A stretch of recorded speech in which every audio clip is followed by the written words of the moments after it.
tu accueilles notre serviteur ou le serviteur de Dieu en acclamant très fort, pourquoi pas en poussant des cris de joie à la gloire de notre Dieu. Amen, amen. Comme il est glorieux,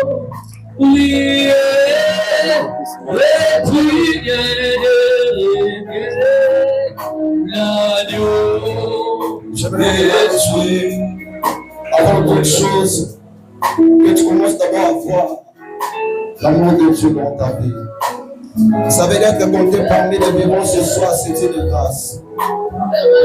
J'aime toujours dire, lorsque Dieu dit à Moïse, je fais grâce à qui je veux, miséricorde à qui je veux. Cela veut dire, cela ne dépend pas de vos efforts, mais cela dépend de ma compassion. Alors j'aimerais qu'à travers cette chanson, que tu dis à Dieu merci parce que je suis encore vivant. Merci parce que je respire encore. Merci parce que tu n'as jamais cessé de me tenir.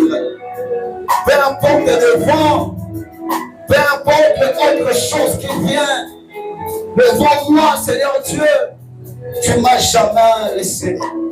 Est-ce que je peux commencer à bénir le nom de Dieu?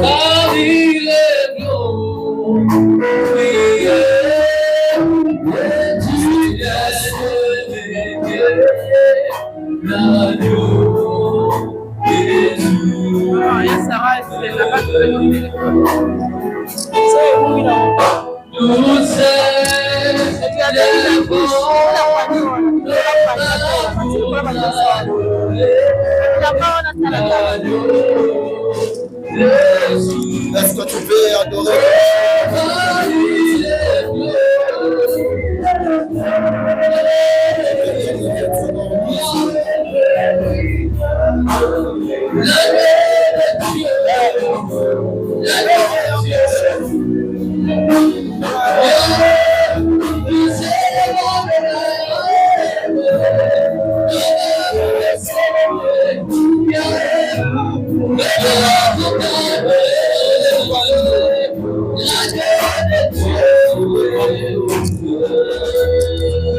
Il est là.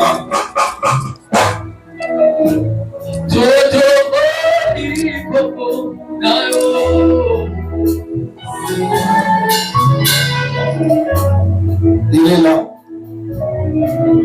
Je vais dire à quelqu'un, avant que tu ne m'étais pas enseigné, il était déjà là. Avant que tu avais pris cette initiative de venir m'enseigner, lui, il était déjà là. Et j'aimerais te dire, parce qu'il est là ce soir, il va te décharger.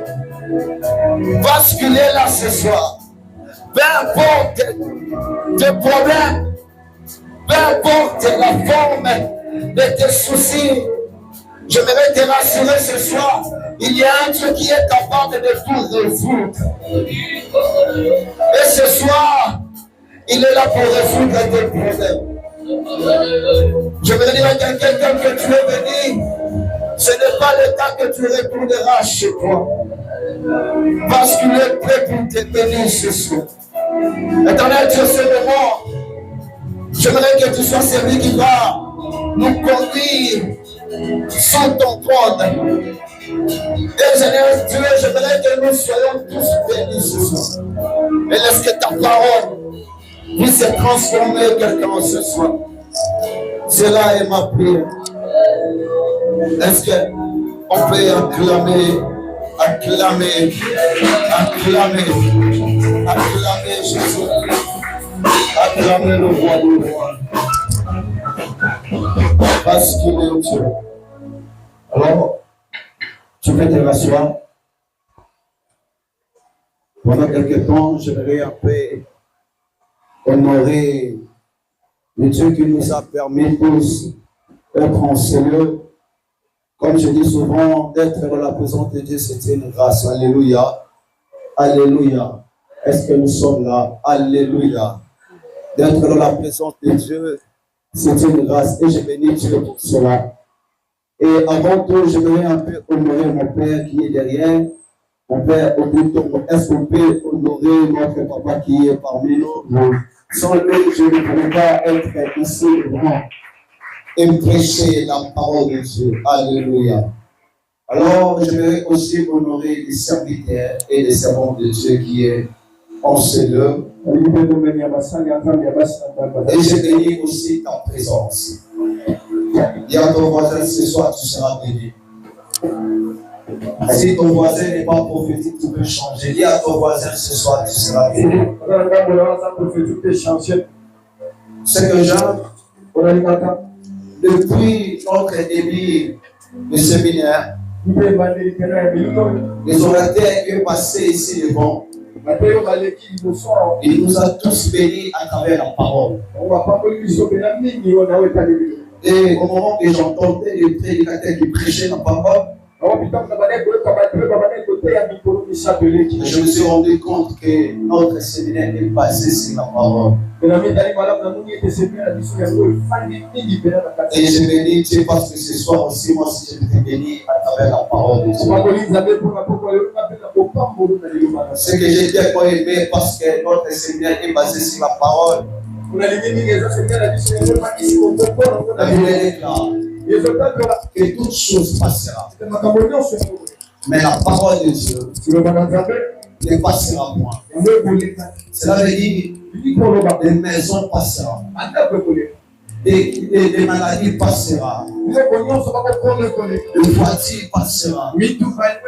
Toutes choses glorieuses qu'on connaît passeront. Mais la Bible dit que la parole de l'Éternel ne passera point. Cela veut dire aussi longtemps que la parole vivra, c'est possible de ce qui a été passé d'être restauré. Parce que je parle à quelqu'un ce soir. Je disais que aussi longtemps que la parole vivra, tout ce qui a été passé dans ta vie, c'est possible que la parole puisse se restaurer. Parce que la Bible déclare en elle était la vie. Et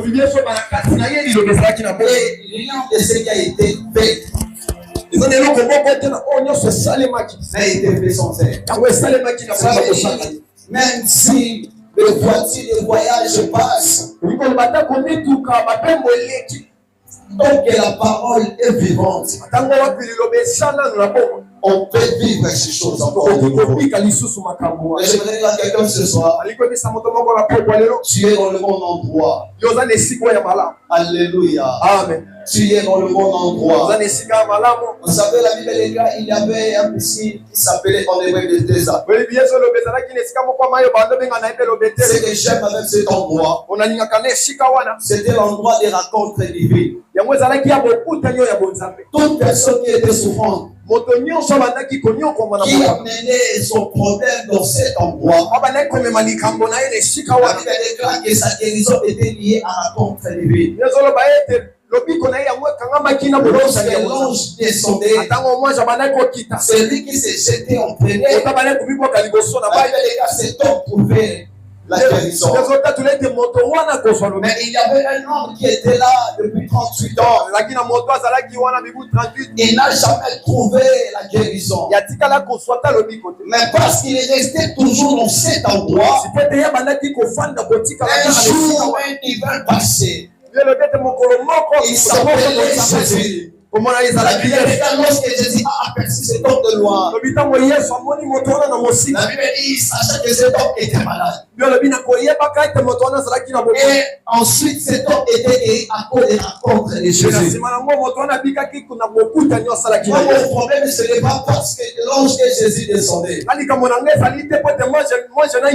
problème, c'est parce que cet endroit a tiré des êtres divins. Et aussi longtemps que cet homme demeurait dans cet endroit, c'était possible pour lui de rencontrer un divin. Je vais dire à quelqu'un ce soir, tu es dans le temps où les divins descendent chaque jour. Je parle de Dieu et ses anges. Si l'ange te rate ce soir, je vais dire à quelqu'un, Jésus ne te ratera sera pas ce soir. Ton amen ne va arriver sur le terre. Je dis, si l'ange te rate ce soir, Jésus, c'est toi, ce soir, ne te ratera pas. La Bible déclare, au commencement était la parole. Et la parole était avec Dieu. Et la parole était Dieu. Cela veut dire c'est lui-même qui est la parole. Si l'ange te rate ce soir, à travers la parole qui te sera annoncée ce soir, Dieu passera pour te bénir. Je voulais encore dans la main de quelqu'un qui croit ces choses. Je vais pas dire à travers les écritures de ce soir, tu seras béni au nom de Jésus. Je l'aime comme un prophète de Dieu. Et je déclare sur toi, à travers le nom de ce soir, tout ce qui a été passé dans ta vie, ça sera restauré ce soir. Je ne sais pas si c'est le mariage, je ne sais pas si c'est le voyage, mais je me contre-fiche. C'est que moi je sais ce soir, peu importe l'immensité de ton problème, ce soir la parole finira par restaurer ça. Alléluia. Amen. Gloire à Dieu. On est en train de squatter le thème. Et moi, on m'a donné un sous-thème qui est Air de la compassion de Dieu. Et dans ces phases, plutôt, il y a deux mots et un nom. Il y a air, il y a compassion et il y a Dieu. Mais j'aimerais un peu définir d'abord Dieu. Et lorsqu'on parle de Dieu, on voit un créateur. Et lorsqu'on parle de la compassion a plusieurs définitions. Il a beaucoup des aspects. Mais moi, je dirais juste de la pitié. Oh, pitié, c'est sentiment de supériorité face aux souffrances d'autrui. Je répète encore, sentiment de supériorité face aux souffrances d'autrui. Et lorsqu'on définit ce point fixé d'où l'on commence à compter les années. Mais j'aimerais un peu les traduire à ma manière. C'est le temps fixé où l'on commence à compter les années. Parce que Jean, lorsqu'on parle le temps de la compassion, la phrase porte la nature de la saison. La nature de la saison porte des natures. C'est la nature de l'apparition et la nature de la disparition.